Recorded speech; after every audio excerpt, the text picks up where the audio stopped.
Here I'm going to go through the 8th FRQ. This is a weak acid, strong base titration. So this is an acid-base equilibrium question, and I'm just going to kind of go through the whole titration curve, every single region on there, how you would do a calculation to find pH. Okay, if you'd like to try this problem first, you can try. There's a link to this problem, a Google document with it in the description below. There's also FRQ number 9, which is a similar question with no solution posted if you want to try that afterwards. And then 10 and 11 are the same thing, but with weak base and strong acid.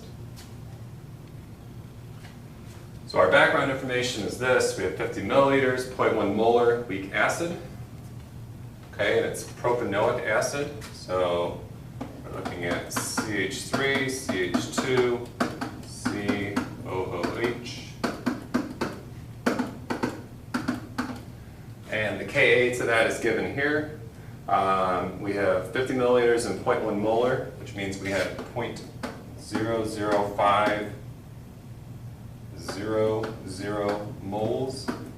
We're going to call this acid HA, where the H is this hydrogen here, and A minus represents the rest of this, the propanoate. And then to that solution, we're going to add 0.2 molar KOH, so we're looking at double the concentration of base compared to acid. So we have our strong base and our weak acid. And it's in the presence of phenolphthalein. We'll talk about that at the end.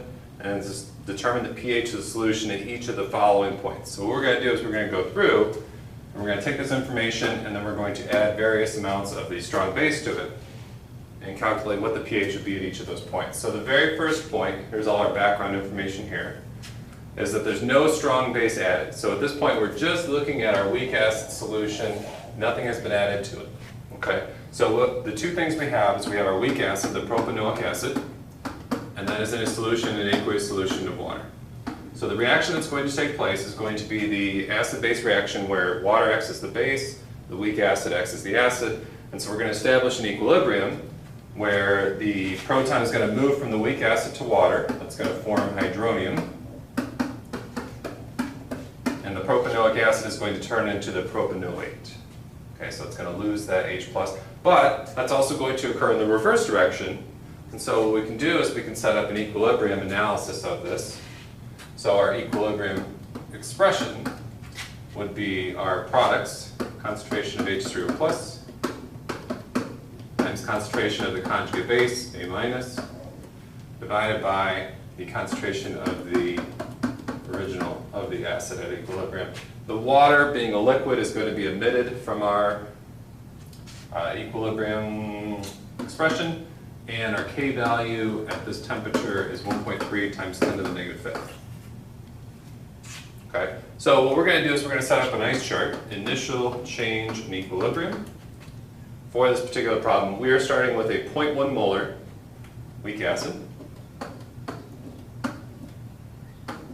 The water we're going to leave out, because it's a liquid. And we're going to assume we start with 0 of each of these. Now, technically, we do not start with 0 of this. We start with 10 to the negative 7. That's small enough for this problem that we can ignore. Okay. Then, the change column here is dictated by our balanced equation, by our stoichiometry. So for every amount of HA we lose, we will get that much of this and this. Okay, so keep in mind that for every time one of each of these molecules reacts, we're forming those two molecules in their place. So whatever we lose of these two things, we're going to gain of those two things. And we know we're going to shift to the right because we're starting with Q of 0. And so we're going to have to shift to the product side to have Q go up to match the equilibrium constant to reach equilibrium. So at equilibrium, we're going to have 0.100, what we started with. And we're going to lose some amount we don't know. This, we're starting with 0 and ending with X. This, we're starting with 0 and ending with X. Okay? So what we can do is we can combine these two features into each other, where we can plug in what we have at equilibrium, even though we don't know what these concentrations are, into here. And because we know what the ratio of all these concentrations is, we can solve mathematically for what X is. Now, there's a simplification we do for that. So this is going to be X at equilibrium. This is going to be X. So we have, this is going to be equal to X squared.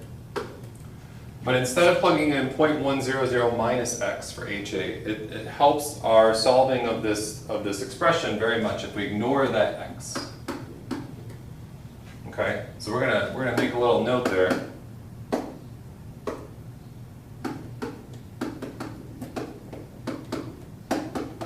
to ignore the minus x. And our justification of that is we have a very small k value, meaning we're going to get very little shift to the product side. And so this is not going to change by much. And so the initial value is much larger than what the change is going to be. And so it's going to be 0.1 minus 0.0000 something.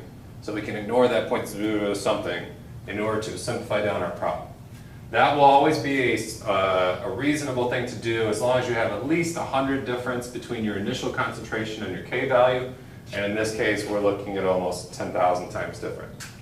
From here, we can solve for x. So 0.1 times this will give us 1.3 times 10 to the minus 6 is equal to x squared.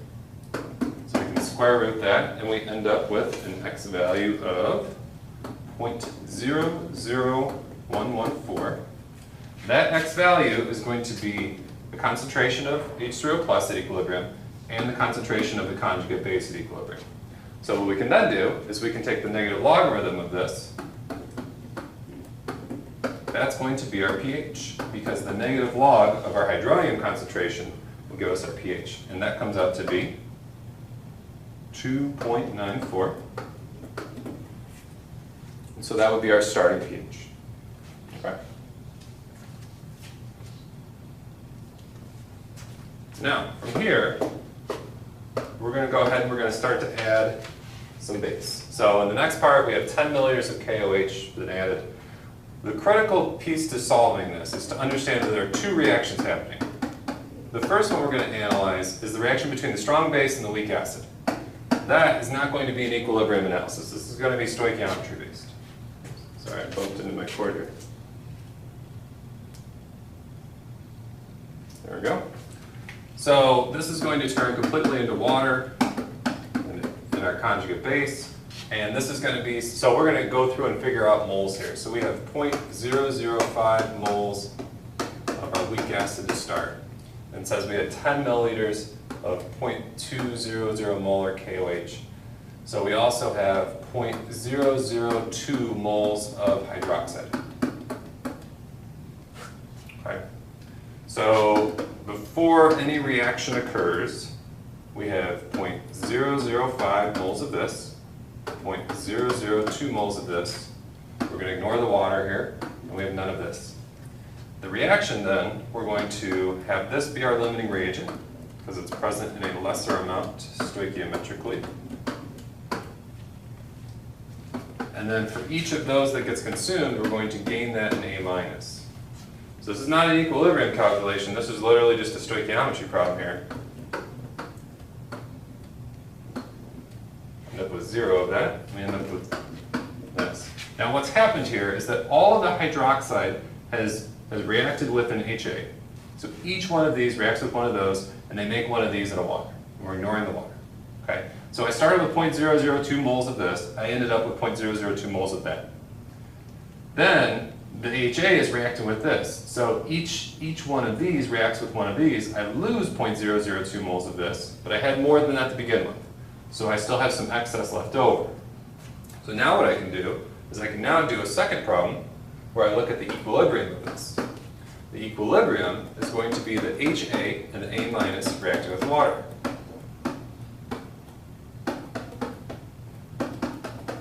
So our equation we've seen from before pops up again. These values are going to be our initial values for this. However, these are in moles, so I need to consider the fact that I've got 10 milliliters of solution mixed with 50 milliliters of solution. This is 60 milliliters of solution. So I'm going to need to convert those into molarities to get this to work. So I'm going to take this divided by 0.06. That comes out to be 0.05 molar. Water I can ignore. And then this divided by 0.06 comes out to be 0.033. And then I'm starting with none of that. So now I'm going to do an ice chart where I'm going to lose x of this, I'm going to gain x of this, and gain x of this. Now again, I'm going to ignore the minus x and the plus x here, because they're going to be small enough that it's going to essentially still be 0.05 and 0.033. But this I'm going to end up with x. So for my k expression, Okay? What I can now do is I can now plug in my K expression using these values to solve for what I have at equilibrium. So, need a little room here. Let's do this right here. So my Ka is equal to my 0.033 times x over 0.05. And then that's equal to, of course, my 1.3 times 10 to the minus fifth. Now keep in mind, this time when I'm solving for x, I'm only solving for my H3O plus concentration. That x ends up being 1.95 times 10 to the minus fifth, which means that my pH will be the negative log of that. And that comes out to be 4.71. Oops.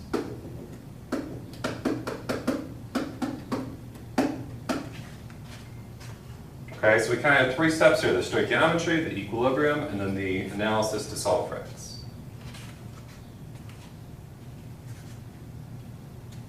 Okay.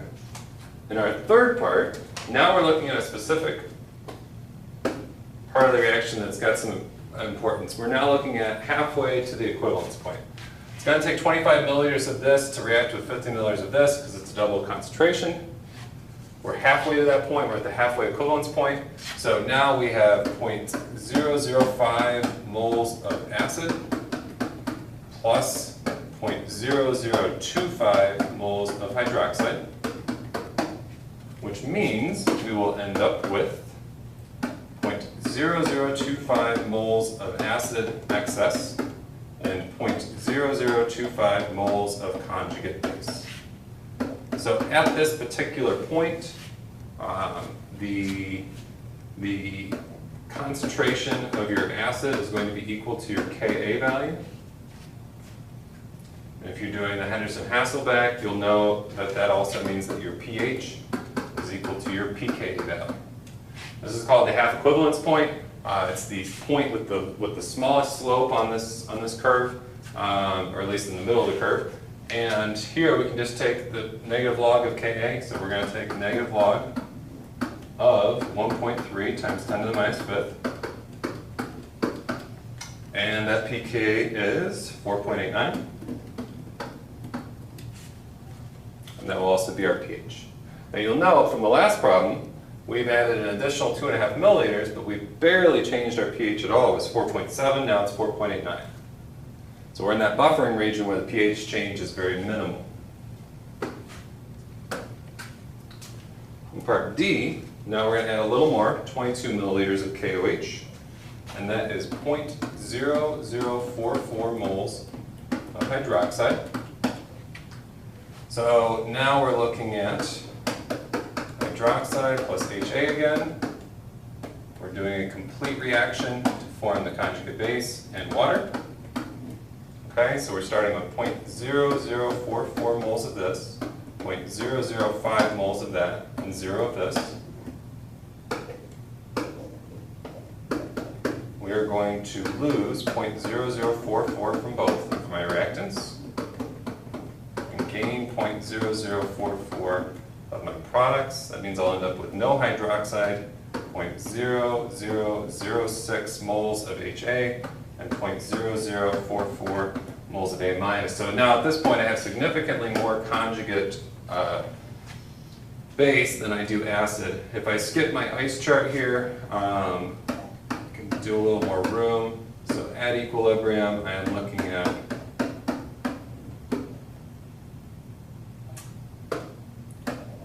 course it would help if I did this correctly. I'm looking at A minus times the H3O plus over the HA. Now, before we go plugging anything into an ice chart, it's important to remember that these are moles, and I'm going to need molarities for this. So I'm going to need to divide this by the total volume of solution.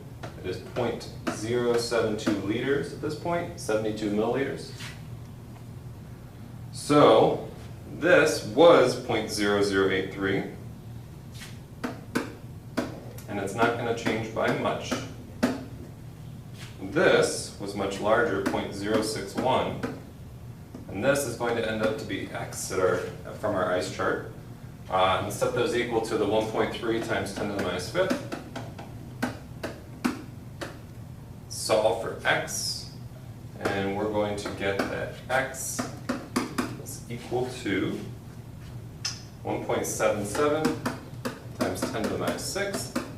That is our H3O plus concentration, which means our pH is the negative log of that X. And for this, it comes out to a pH of 5.8. So now we're seeing kind of the end point of that buffering region. Now our pH is starting to rise a little faster, and we will move on to the last two calculations. So here we're at the equivalence point. We have now added 0.005 moles of hydroxide to 0.005 moles of HA, which means that now we will have 0.005 moles of A minus, that is in 75 milliliters of solution, which means we have a concentration of 0.0667 molar A minus. For this, we now have this mixed with water, so we have a new reaction. We have A minus plus water yields HA plus hydroxide. This is not the reverse of the first reaction. This is different. And this is going to give us our Kb expression, which is going to be the hydroxide times the HA all over the A minus concentration. And we don't know the Kb, we know the Ka. Kw is equal to Ka times Kb. So we can solve for Kb. That's going to be equal to 10 to the negative 14th divided by our Ka. Make sure to use parentheses. And our Kb we find is 7.7 times 10 to the negative 10th. Okay. So here we're starting with 0.0667 molar of this. We start with none of this, we start with none of that. We lose X, we're going to ignore that. Oops. Ignore the minus X. We're going to gain X. And very similar to our calculation in part B, we end up with that our Kb is equal to X squared over this 0.0667 initial. Now, what's important to point out now is that this X is not H plus anymore, this is now OH minus. So for Kb, that's flipped. So when we solve for X, and we get X to be 7.16 times 10 to the minus 6, this is not my H plus, that's my OH minus. So when I take the negative log of that, I don't get my pH, I get my POH. So that comes out to be 5.1, so my pH is then 14 minus that, and that would be 8.9. So at our equivalence point for a weak acid strong base, we have a basic pH, 8.9, and we're dealing with a new equilibrium calculation than we were before up to this point. Okay? Final part, part F. We had 1 more milliliter KOH, what happens? At this point, we have now added 0.0052 moles of hydroxide. So you'll recognize the 0.005 there. That all gets neutralized. We will have 0.0002 moles of hydroxide in excess. And that will be in 76 milliliters, or 0.076 liters. So if we divide those, that will give us our concentration of OH minus without any real heavy equilibrium analysis. We get this to be equal to 0.00263. If we take the negative log of that 0.00263, we get our POH, it's 2.58.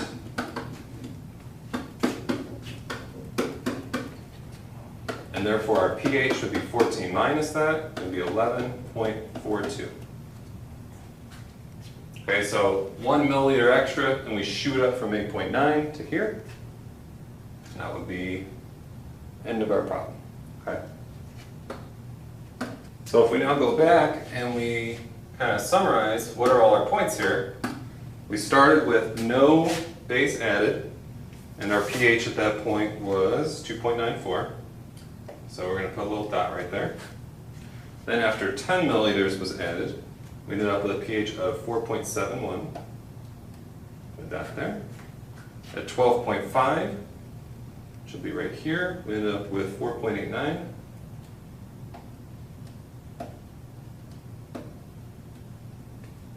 Then we went all the way to 22, which will take us to about here. And at that point, we ended up with a pH of 5.8. Okay. Then 25, now we rocket up to 8.9. And then 26, just after that, we ended up at a pH of 11.4. So if we kind of combine all these into the shape, we can see the shape of the titration curve. We kind of rise, and then we level off for our buffering region. And then we slowly get to the equivalence point, and then we're going to level off. Actually, I think I leveled off a little too high. So the cap of this is going to be between 13 and 14. So after we kind of get to here, it's going to kind of level like this, and we're going to slowly increase like that. So that would be the shape of our titration curve. Okay. At this point, we're using Ka equals x squared over HA. We're solving for x. The negative log of x is equal to the pH. Then, from here all the way up until the equivalence point, not including those 2 points. Now we're looking at a buffer. So you can do the equilibrium calculations the way that I did. You can also use the Henderson-Hasselbalch.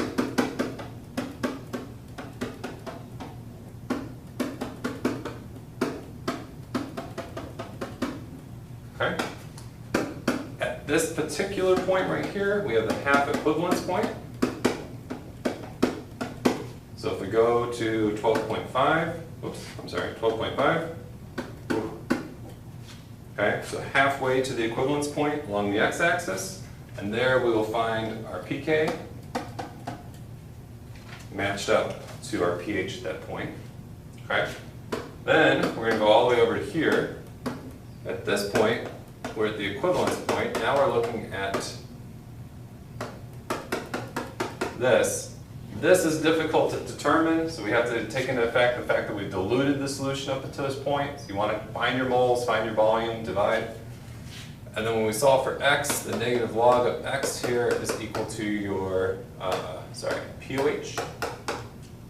And then after that, you're looking at excess hydroxide to figure out what your pH would be. Okay, so those are kind of the way you would set up all of your calculations along that titration curve and some features to see.